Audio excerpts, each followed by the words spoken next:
Selon Marianne, à quelques détails près, la méchanceté féminine est le plus souvent psychologique, donc plus subtile, plus élaborée. La méchante, c'est l'équivalent de l'empoisonneuse d'antan, celle qui fomente des coups bas. Elle est aussi plus imprévisible. Selon Santé Magazine, une personne toxique peut se définir de la façon suivante.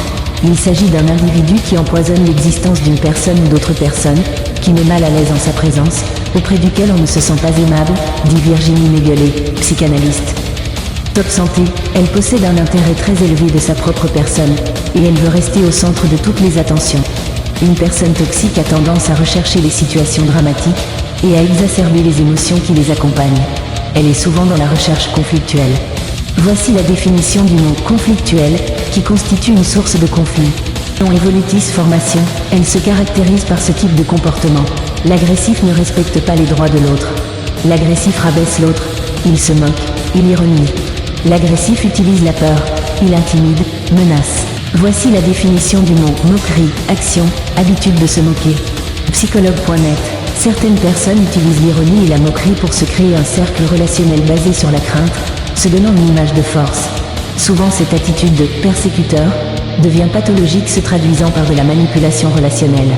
Selon Justice, page jaune, agression verbale, définition de l'injure et de la menace. Dans un sens pénal, il s'agit de toute expression outrageante, parole, écrit, imprimé, dessin, qui ne renferme l'imputation d'aucun fait précis. Dans le cas contraire, il s'agit d'une diffamation. Selon Cora, il y a plusieurs raisons pour lesquelles certaines personnes peuvent être méchantes sans une raison apparente. Certaines personnes peuvent être méchantes en réponse à des problèmes de santé mentale, tels que la dépression ou la colère, qui peuvent altérer leur humeur et leur comportement. Selon Larousse, personne qui fait intentionnellement le mal, qui cherche à nuire. Selon Mes Pensées, pourquoi les agressions se produisent-elles ? Une agression résulte souvent de la frustration, d'un instinct ou d'une décharge d'énergie inévitable, de sorte qu'il existe certaines situations où les gens sont plus susceptibles d'agresser et le font davantage.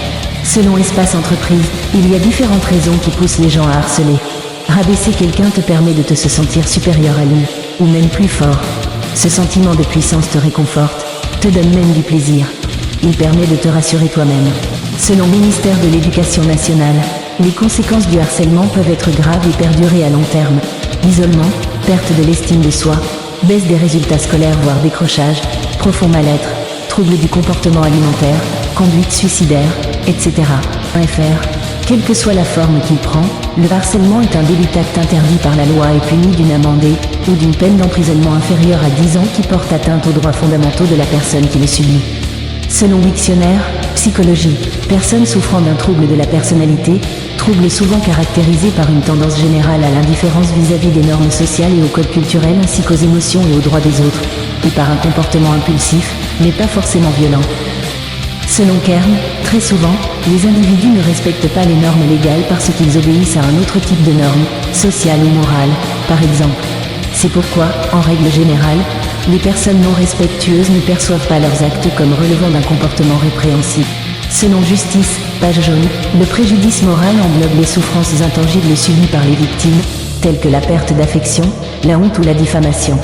La réparation du préjudice moral se fait généralement par le versement de dommages et intérêts qui peuvent être accordés aux victimes directes et à leurs proches. Selon Hello Victime, l'évaluation du préjudice d'accompagnement.